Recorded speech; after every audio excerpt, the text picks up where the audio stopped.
Bueno, buenas tardes para todos los que están conectados en este evento. Continuando con el caso de situaciones especiales en la paciente obstétrica crítica, vamos a continuar con el tema del soporte extracorpóreo en la paciente obstétrica. ¿Cuándo, por qué y cómo? Contenido, simplemente vamos a plantear el contexto, digamos que global,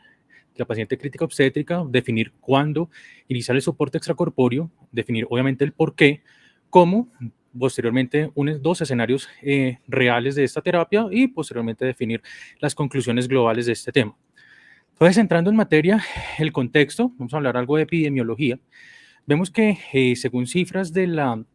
Organización Mundial de la Salud y publicados por el Banco Mundial, en el lapso de 2000 al 2017 se presentaron aproximadamente algo más de 400.000 muertes maternas en este lapso de tiempo, siendo pues la gran parte de esta población la mortalidad en el África subsahariana, muy seguido pues de la parte asiática. De estas condiciones epidemiológicas, el rango de mortalidad materna junto con el riesgo de mortalidad, vemos que a nivel mundial el rango de mortalidad estamos hablando de más o menos 430 por cada 1000, con un riesgo de mortalidad igual de 60 por cada 1000. Sin embargo, cuando vemos nuestra pues, población a nivel latinoamericano, este rango de mortalidad nos encontramos en un rango intermedio, es decir, no estamos igual que los países con un mayor nivel de desarrollo, pero pues tampoco tan dramático como lo que se plantea en los países con menos nivel de desarrollo, teniendo un índice de mortalidad materna de 190 con una probabilidad de muerte de 130. Eh, en las diferentes series de casos, pues digamos que en la paciente obstétrica crítica no hay mucho evidencia del uso de terapia extracorpórea, pero llevando una valoración global, vemos estos estudios en países altamente desarrollados como es Estados Unidos, Países Bajos y Francia, en donde por cada 1000 atenciones en UCI obstétrica, perdón, de 1000 atenciones de obstétricas críticas, el ingreso a cuidado intensivo más o menos va a variar entre un 2.4 a un 4.2%, con un estudio aleatorio que sí marca un 43%. Igualmente, la mortalidad de las pacientes que ingresan a las unidades de alta dependencia o unidades obstétricas críticas en países desarrollados, como podemos evidenciar en este estudio, que es uno de los más grandes, es menor al 1%. Sin embargo, de estas causas, ¿cuáles son las que tienen mayor prevalencia en la unidad de cuidado crítico obstétrico? Vemos que, como hemos visto en el largo de las charlas en el transcurso del día, una de las principales complicaciones que llevan al ingreso de la obstétrica crítica a la UCI son las enfermedades tanto hemorrágicas en las diferentes series de casos que pueden llegar hasta el 45, incluso 50%, con las alteraciones hipertensivas del embarazo llegando incluso hasta un 30%, y un número no determinado que es aproximadamente el 50% de los ingresos de la obstétricas críticas, como otras complicaciones que no son relacionados con pues el embarazo como tal. Igualmente, hablándolo desde la perspectiva de la mortalidad, vemos que pues de lejos, la mortalidad materna en los pacientes que ingresan a UCI, la causa principal va a ser la hemorragia obstétrica, sea anteparto, periparto o posparto, y la sepsis seguida pues muy de cerca. Entonces, ya entrando en materia del soporte extracorpóreo, tendríamos que definir cuándo vamos a brindar este soporte a la obstétrica crítica. Vemos que realmente, pues el uso de ECMO venovenoso o venoarterial lo podemos agrupar en dos claras entidades. El ECMO venovenoso, pues es, digamos, que lo que está reportado en las diferentes series de casos, el más utilizado en este tipo de pacientes, siendo englobado ¿en qué? En patologías como SRA, que pueden ser de múltiples causas, pero que van a llevar a una SRA, como es aspiración, neumonía, sepsis, tral, influenza, complicaciones pues como tal del embarazo, y el ECMO venoarterial, obviamente por una falla cardíaca que usualmente es aguda o como complicación de una falla cardíaca preexistente, y agrupando de las causas más comunes la cardiopatía periparto, la cual ya se habló en el transcurso de las charlas, la cardiopatía séptica y el embolismo pulmonar. En cuanto a las indicaciones del uso de terapia ECMO venovenoso en paciente crítica obstétrica, realmente no varía mucho de las recomendaciones globales para, digamos que el paciente adulto convencional, acorde a los criterios ELSO. Simplemente van a ser una falla hipoxémica refractaria que, a pesar del uso de ventilación mecánica con parámetros protectores, no mejore, persista en hipoxemia refractaria, pues sería uno de los candidatos para el uso de esta terapia. Vemos que digamos, en las diferentes series de casos, evidentemente el SRA pues, es el gran protagonista en este uso de ECMO venovenoso, siendo aproximadamente el 50% de los casos, con unas mortalidades pues, relativamente aceptables,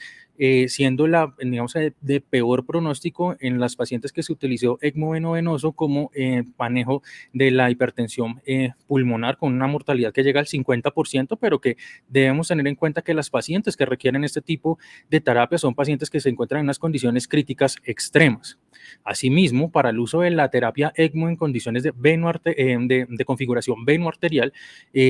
igual no cambia mucho de las indicaciones propuestas por ELSO, simplemente la falla cardíaca ocasionalmente aguda que no responde a la terapia convencional, es decir, inotropía y otro tipo de soportes como el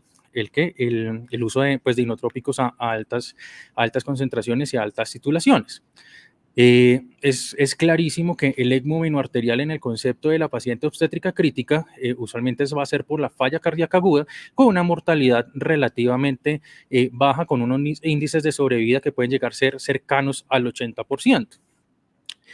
Van a haber otro tipo, digamos que, de indicaciones en las cuales, de hecho, uno encuentra en la literatura reportes de caso, pero que se van a englobar entre SRA y falla cardíaca con unas mortalidades muy similares a lo descrito previamente. Este slide simplemente lo traigo para evidenciar que con el paso de los años, realmente era algo muy exótico, pues desde los tiempos del doctor Robert Bartlett, cuando empezó a hacer digamos que la terapia de soporte extracorpóreo, con unos índices que usualmente no pasaban de más de 0, 1, incluso 5 por cada 5 años, pero con un aumento dramático en los últimos 10 años de uso de ECMO, tanto venovenoso como venoarterial, llegando pues ya a reportes de casos de aproximadamente 103 ECMOs obstétricos pues, en el anterior quinquenio.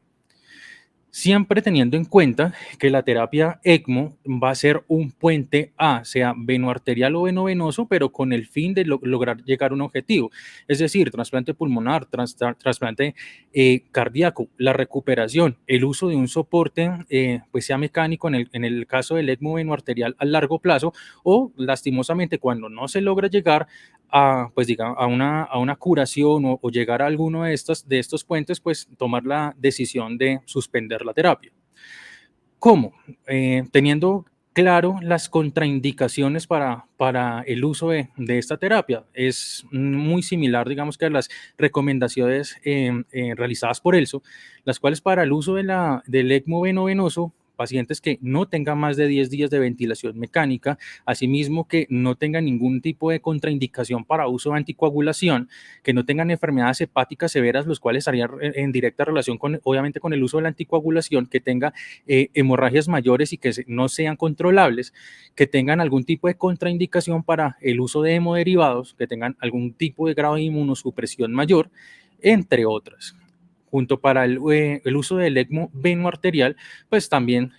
no cambia mucho. Digamos que una de las consideraciones principales, y teniendo en cuenta que el ECMO es una terapia puente, que la paciente no vaya a tener contraindicaciones en el caso de ser necesario para un trasplante, que no tenga obviamente contraindicaciones para la anticoagulación, que no tenga hemorragias activas, y muy similar, pues digamos, a los otros criterios para el uso de ECMO venovenoso. ¿El por qué? Este es una de las series de casos, tal vez la más grande que se encuentra en la literatura. Son 21 ECMOs, tanto venovenosos como venoarteriales, a su vez tanto anteparto como posparto, donde vemos que la gran importancia del uso de la terapia ECMO es porque en estas pacientes que obviamente están en un contexto crítico extremo, le podemos dar una posibilidad de sobrevida no solamente a la madre, sino también al feto. Vemos que en el agrupado de la mortalidad pues de esta serie de casos, una mortalidad aproximadamente del 28.5%, que subjetivamente podría ser alta, pero teniendo en cuenta el contexto global de que son pacientes realmente críticas, pues incluso sería una mortalidad relativamente baja. Cuando hacemos la comparación entre mortalidad del ECMO venovenoso junto con el ECMO venoarterial, pues vemos que la mortalidad probablemente, porque estos solamente son pues cortes, que el ECMO venoarterial podría tener un nivel de mortalidad un poco más alto que el ECMO venovenoso, pero pues sin tener en cuenta lo que hablamos previamente de que la condición crítica de estos pacientes lo amerita. Asimismo, el cómo. No vamos a tener, digamos que mayores inconvenientes en los procesos de canulación de la paciente obstétrica crítica, simplemente teniendo en cuenta que la obstétrica tiene algunas alteraciones anatómicas fisiológicas, que básicamente es la contracción aortocava por el útero grávido. Entonces, ¿cuál sería una de las pocas recomendaciones que se encuentran en la literatura para una canulación segura y digamos que no vaya a realizar una disfunción como tal del circuito de la membrana extracorpórea? Entonces, que las cánulas venosas, independientemente del sitio de inserción y la configuración del ECMO, logren hacer un tipo de bypass, es decir, la punta ojalá quede en una posición auricular para prevenir el colapso dinámico producido por el útero, e igualmente una lateralización de la paciente aproximadamente de 15 a 30 grados sobre región izquierda, previniendo pues el colapso dinámico de las cánulas y pues que no vayan a tener algún inconveniente en la función como tal de estas. Esto es simplemente, digamos que la configuración usual, tanto de un ECMO venovenoso o un ECMO venoarterial en la paciente obstétrica crítica, haciendo igual relevancia en la posición de las cánulas, independientemente del tipo de configuración que lo vamos a ver en la siguiente diapositiva, pero que nos permita, digamos que, bypassear la obstrucción que podría producir. Igualmente, en el uso de ECMO venovenoso, una de las estrategias que podríamos utilizar en SRA es la ventilación en prono, motivo por el cual tendríamos que ajustar las posiciones, digamos que anatómicas de la paciente. Simplemente se van a encontrar varios protocolos en la literatura que nos permitan ubicar el útero grávido sin hacer presión sobre este, pero que nos permita tener, digamos que, confortabilidad de la paciente, dejando libre ese espacio como vemos en esta diapositiva. Esta es una publicación del 2017 del Journal Europeo de Falla Cardíaca, donde se intentó estandarizar la nomenclatura de las diferentes configuraciones de ECMO, tanto venoarterial como venovenoso e incluso combinados. Esta diapositiva la traigo simplemente para tener en claro que la configuración del ECMO en la paciente obstétrica, sea venovenoso o venoarterial, va a depender, uno, de la experiencia del centro clínico que esté brindando la terapia de oxigenación extracorpórea, y dos, obviamente, de las condiciones específicas de cada paciente, que pueden ser fisiológicas o incluso morfológicas, que permitan tener pues un circuito de ECMO funcional y que sea completamente maniobrable pues para todo el equipo médico que está a cargo de la terapia. Hay una pregunta que nos hacíamos al realizar esta revisión, si es el ECMO es capaz de asegurar la perfusión placentaria. No hay estudios, pues digamos que en humanos, estos son estudios experimentales. Este es digamos, en este diagrama vemos una triple configuración donde se hizo una canulación venoarterial convencional, una configuración venovenosa, siendo venosa a nivel auricular central y a la vena umbilical, y una configuración venoarterial, siendo venosa convencional a la arteria umbilical. ¿Qué encontramos en este estudio experimental? Digamos que de los flujos que tendremos que tener en cuenta, o en teoría más importantes, sería el flujo cerebral a nivel del feto. Vemos que en las diferentes configuraciones que encontramos, siendo pues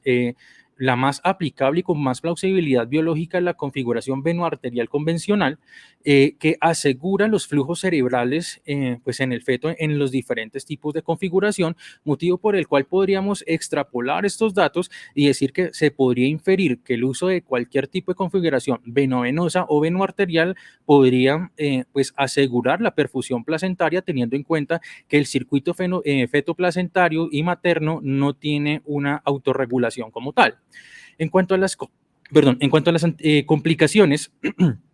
que podemos encontrar, lo más relacionado sería cómo utilizar la anticoagulación en los diferentes tipos de circuitos. Esta es una gráfica tomada de la misma serie de casos de 21 pacientes donde vemos lo siguiente. Casi todas son anticoaguladas con heparina. Realmente lo que encuentro en la literatura como gol estándar es el uso de heparina como anticoagulante, pero cuando cruzamos las pacientes que tuvieron un desenlace pues no óptimo medido en mortalidad, básicamente la mortalidad estaría directamente relacionada con complicaciones hemorrágicas, como vemos en la diapositiva, con hemorragia torácica a nivel mediastinal, abdominal, pélvica y con disfunción completa del sistema de coagulación materno, que digamos que fueron las causas que llevaron a la mortalidad de esta serie de casos. Entonces, ¿cómo prevenir estas complicaciones? Vemos que la anticoagulación va a depender claramente de cada centro de manejo de ECMO, con unos targets terapéuticos que van a estar relacionados pues, con cada protocolo. Sin embargo, entre las recomendaciones que uno encuentra en la literatura sería medidos por ACT entre 160, 180, incluso se encuentran hasta 200, unos niveles de PTT entre 50 a 80 segundos y obviamente el uso de tromboelastografía para observar algún grado de complicación sobre la cadena de coagulación. Igualmente, para el uso de hemoderivados, las metas, medidas en factores sería persistir un hematocrito mayor al 28 o incluso al 30%, unas plaquetas que no sean menores a 50.000, unos niveles de antitrombina 3 que sean mayores al 50% y unos rangos de fibrinógeno preferiblemente en rango normal. En cuanto al escenario real, ya para ir cerrando la charla, vamos a presentar dos casos. Este es un caso publicado en febrero del 2021, es de una paciente en la provincia de Wuhan, China, es una paciente de 35 años, ingresa con un embarazo a término, sin embargo, con clínica típica de COVID, se hace una tomografía en la que se evidencian hallazgos típicos de infección por COVID y posteriormente una confirmación por PCR en tiempo real. La paciente, a pesar de ser llevada a intubación, estrategias de ventilación protectora, incluso relajación, persiste con una hipoxemia refractaria, motivo por el cual se consideró ingresar a terapia de oxigenación extracorpórea. Como vemos, pues se brindó bastantes manejos, un poquito digamos que fuera de la literatura, pero pues hay que tener en cuenta que era una paciente obstétrica crítica y que hasta ese momento estábamos entendiendo la enfermedad. Es decir, se planteó un uso de antibióticos de muy amplio espectro desde el ingreso, uso de antivirales, inmunomodulación, terapia de reemplazo renal continuo, ventilación mecánica, la cual pues persistió con hipoxemia refractaria, motivo por el que se ingresó a terapia ECMO. Vemos que al quinto día los índices de oxigenación cuantificados por PAFI eran bastante caídos, con unos trastornos severos de la ventilación y un uso de FIO2 al 100%. En el quinto día del ingreso se monta en la terapia ECMO, vemos una rápida progresión de los índices de oxigenación, logrando titular la FIO2 hasta algo superior al 50%, con una ventilación dentro de unos parámetros relativamente aceptables. Con el paso del tiempo, más o menos sobre el día 27, los índices de oxigenación persisten elevados con una titulación adecuada de la FIO2 y pues se logra hacer una liberación como tal de la membrana extracorpórea y la paciente pues afortunadamente sobrevive llegando a cesárea y pues los dos pacientes llegaron a un buen término, es decir, no hubo mortalidad en este caso. Esta simplemente es una imagen traída de otro estudio para tener en cuenta cómo estas pacientes que ingresan en ECMO venovenoso y que requieren uso de ventilación en prono, pues se pueden hacer a pesar de un aumento del índice de masa corporal un manejo, digamos que ergonómico de la paciente que permita estar en un adecuado nivel de confort. Y ya para cerrar, el último caso es un caso local, es publicado por el grupo del doctor Salazar en el Hospital Internacional de Colombia, Florida Blanca, donde es una paciente joven que se hizo el diagnóstico de una neumonía severa por influenza virus. La paciente con un embarazo pretérmino que por una SRA igual se monta en terapia de ECMO con persistencia de índices de oxigenación muy bajos, pero que al ingresarla en la terapia de oxigenación extracorpórea hace como complicación una hemorragia en el sistema nervioso central. Se comenta con el caso con el conjunto de bioética, quienes consideran llevar a soporte somático, es decir, a pesar de que se había hecho el diagnóstico de muerte cerebral en la paciente, se decidió continuar con la terapia para llevar a un embarazo viable, que fue hasta las 26 semanas, se logró hacer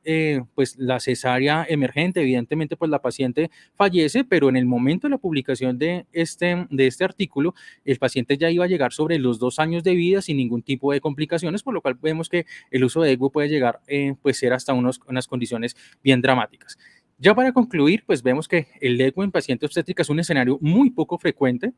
Las más frecuentes en lo poco frecuente es el SRA y pues las cardiopatías que llevan a falla cardíaca. A largo plazo probablemente no sea tan exótico este tipo de pacientes en ECMO obstétricas, pues posterior digamos que al gran auge de la pandemia de COVID-19.